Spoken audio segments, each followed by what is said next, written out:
Harambee! Harambee! Harambee! G4G! Nimetumwa na watu wa Garbatula, wameniambia nifikishe salamu yangu. Mumepokea? Mumepokea salamu ya watu wa Garbatula? Watu wa Garbatula wameniambia gavana hakuna mahali anaenda. Hatima ya gavana itajulikana wakati ya kampeni, sio saa hii. Gavana alipigiwa kura na watu zaidi ya 30,000, sio watu 16. Mnakubaliana na mimi? Mnakubaliana na mimi? Watu 16 hawezi shinda watu wa Isiolo mzima.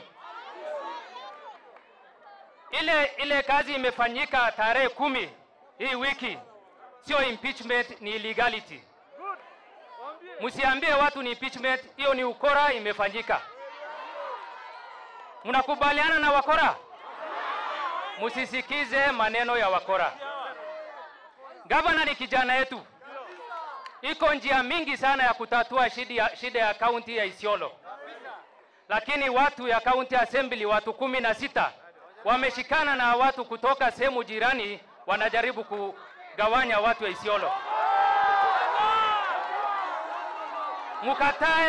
Mukatae division ambaye inatoka sehemu ya Mandera, sehemu ya Marsabit.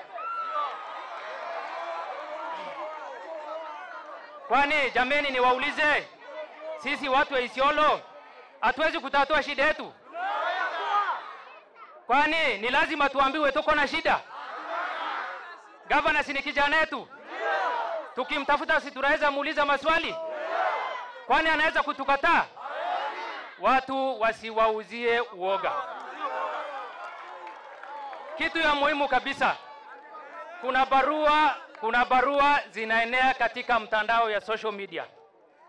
Mimi kama majority leader ya Isiolo County Assembly nataka ni confirm hizo barua ni fake. Hiyo barua yote ni fake.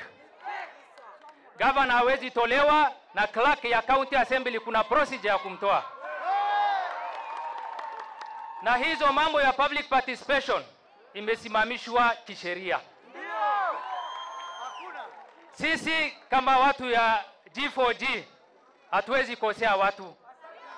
Lazima tunakaa chini na watu tuelewane. Iko siri nataka niseme watu wa Isiolo wajui.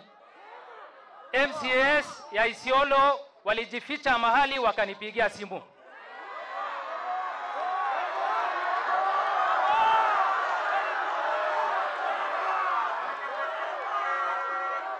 Wameniambia nipeleke pole yao kwa gavana, wamemkosea.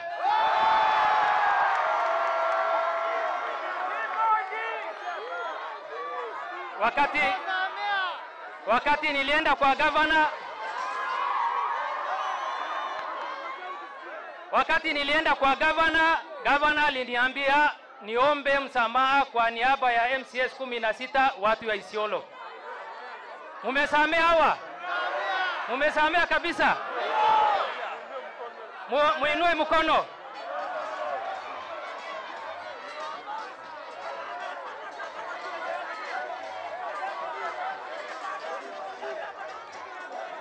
Asanti. Ngoja kidogo. Sasa mumeamua wakae exile ama warudi Isiolo? Waende kwa ward yao wafanye kazi ama wasifanye? Nadhani